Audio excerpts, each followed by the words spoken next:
foi o pastor Gilson, que o pastor Elias Brasil teria mencionado, olha, que ele perguntou para todos, vários teólogos, você acha que nós estamos vivendo os últimos tempos? E o doutor Elias Brasil, que é um intelectual de primeiro calibre, que não é de falar coisas apenas assim por achismo, ele teria dito mais ou menos assim. Se eu não citar exatamente, eu vou parafrasear. Amigo Gilson, eu acho que nós já estamos agora por conta do relógio de Deus, porque pela profecia o tempo já foi.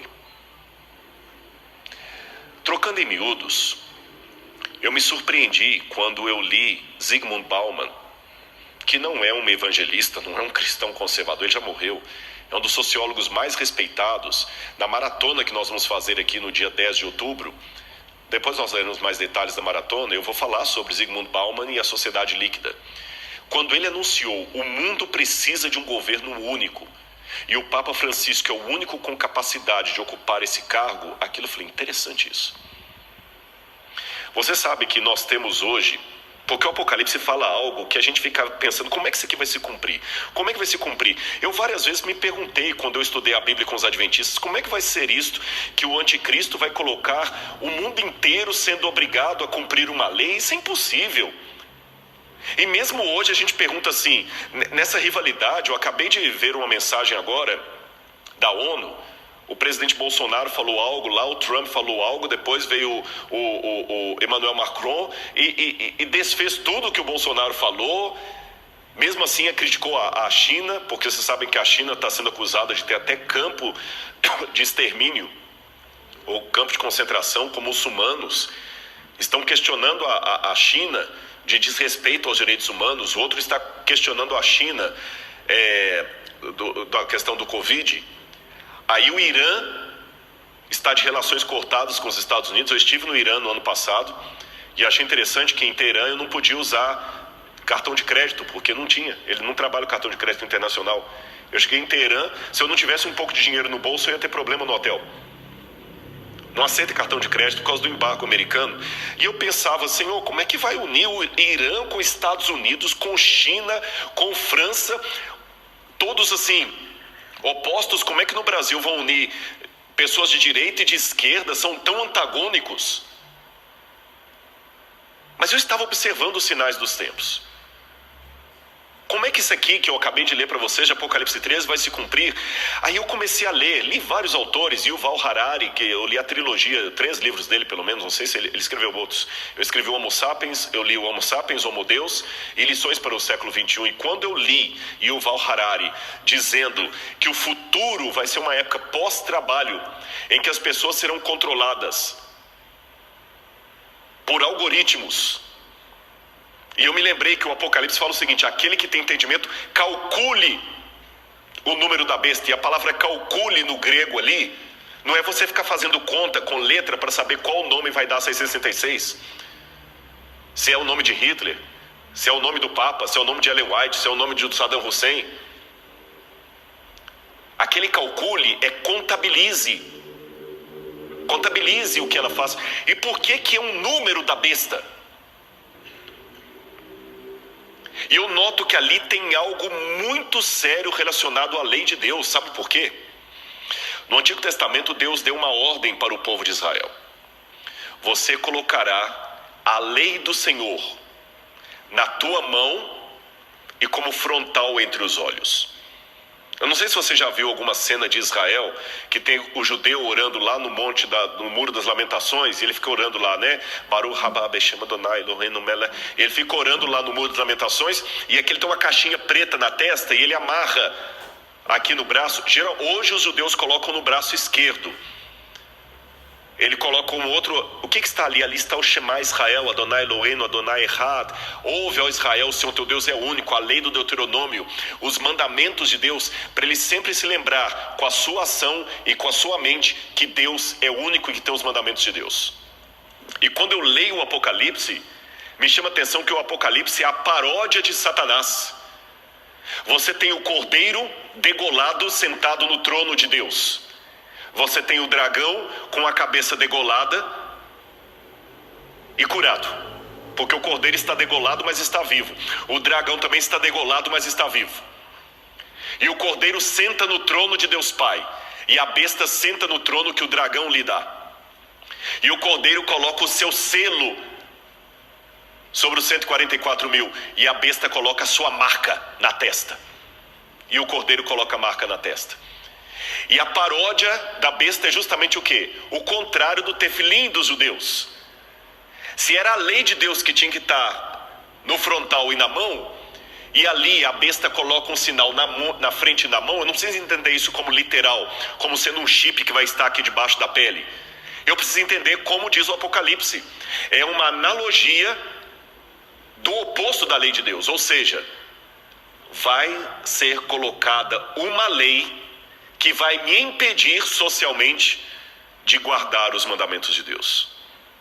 Por isso que em Apocalipse 12 fala: aqui está a perseverança dos santos, os que guardam os mandamentos de Deus e têm a fé em Jesus.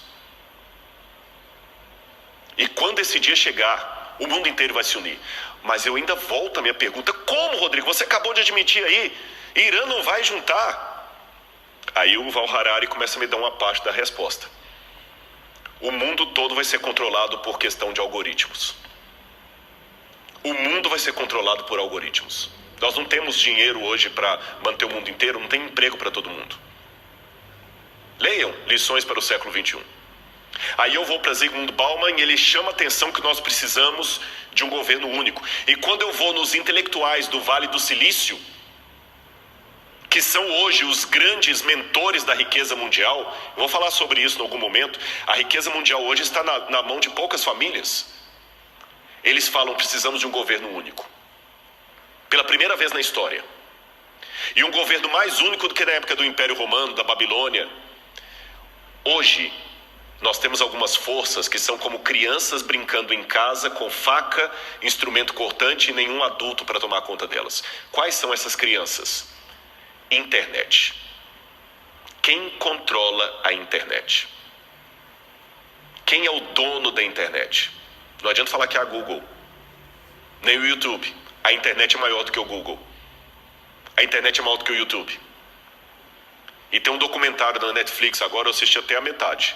Não consegui assistir o resto por falta de tempo. Eu vou ver nas prestações. Dilema das redes. Assista esse documentário. Como é que eles estão controlando hoje a sua vontade, a vontade pelo algoritmo. Mas a internet ainda é maior do que isso. Quem controla a internet? Eu posso na internet hoje colocar de uma piada sem graça a... Basta ser um hacker. Eu posso derrubar a bolsa de valores na internet. Tem muita gente que tem medo do terrorismo virtual. Quem controla a internet? Não adianta. Eu até estava conversando com o pessoal da mídia, que eles falam de alguns que entram para derrubar canais. Eu falei: mas por que não entra na justiça? Ele falou: não adianta, porque cada canal está num país diferente, qual legislação que vai seguir? Não existe uma legislação mundial para controlar a internet. E ela é muito perigosa para não ficar na mão de ninguém. Segundo, quem controla bolsas de valores? Quem controla? Hoje é tudo na base da especulação. Teve o problema na China. O Brasil agora está com 800 bilhões de déficit por causa da China. Quem controla a Bolsa de Valores? Está tudo ligado. Se cair a Bolsa de Valores de Hong Kong, você nunca foi a Hong Kong e você pode perder o seu emprego aqui por causa disso. A montadora vai fechar porque caiu uma Bolsa de Valores onde você nem existia. Bolsa de Valores é especulação. E quem controla uma criança tão perigosa como essa? Terceiro, tráfico de drogas e de armas. Lavagem de dinheiro. Qual a legislação internacional? Aí o camarada, como aquele italiano que estava no Brasil, que agora foi extraditado, vai para um outro país e fica lá exilado. Quem controla? Quarto, crise ecológica. Essa briga, se a Amazônia é do Brasil, nacionalizar a Amazônia é do mundo. O Emmanuel Macron falou que a Amazônia é do mundo. Não quero aqui entrar em polêmica de nacionalismo nem de política, mas o exemplo da Amazônia é claro. Se nós não cuidarmos da Amazônia, o mundo inteiro paga. Se a China continuar com a emissão de ar, com a emissão de poluentes e os Estados Unidos, nós vamos pagar.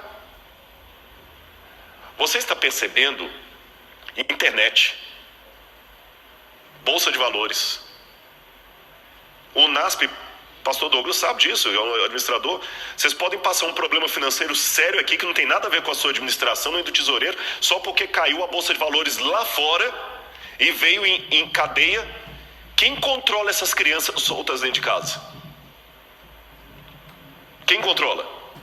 Então não é pastor Luiz Gonçalves que está dizendo isso, meu irmão. Não é o pregador do Apocalipse, é o povo de fora. Precisamos de um governo único. Só que ninguém tem moral para ter esse governo único. E quando alguém fala, Rodrigo, tudo bem, mas eles não vão aceitar unir. Aí eu vejo duas coisas acontecendo. Em primeiro lugar, como é que eu falo isso aqui agora? Se Deus manda, eu falo. Houve várias vezes que os 4 anjos de Apocalipse capítulo 7 estavam para soltar os ventos.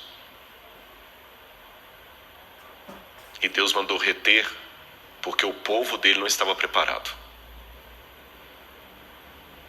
Vocês sabem disso. Eu tenho a ligeira impressão, não estou afirmando, ligeira impressão, que os ventos estavam para ser soltos esse ano.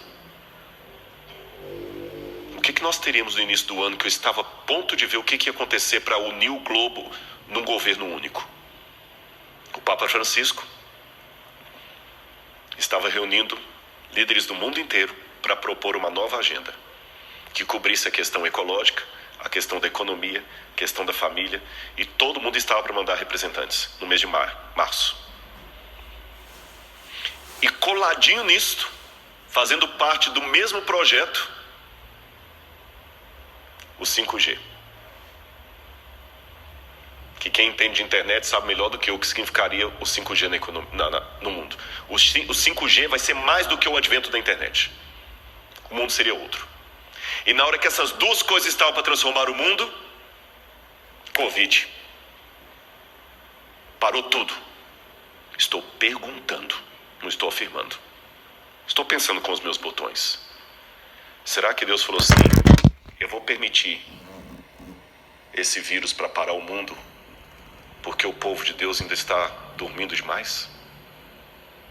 E nós ainda estamos parados aqui esperando? Eu fiz teologia e fui professor de alguns pastores que estão aqui.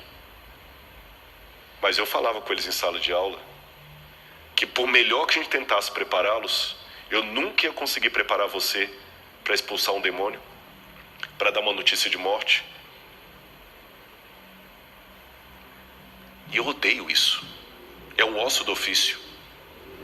Eu não quero ficar orando por pessoas que estão doentes. Não é porque eu não me simpatizo por elas. É justamente por me simpatizar com elas que eu não gostaria que ninguém mais estivesse doendo, sofrendo. Vocês entenderam?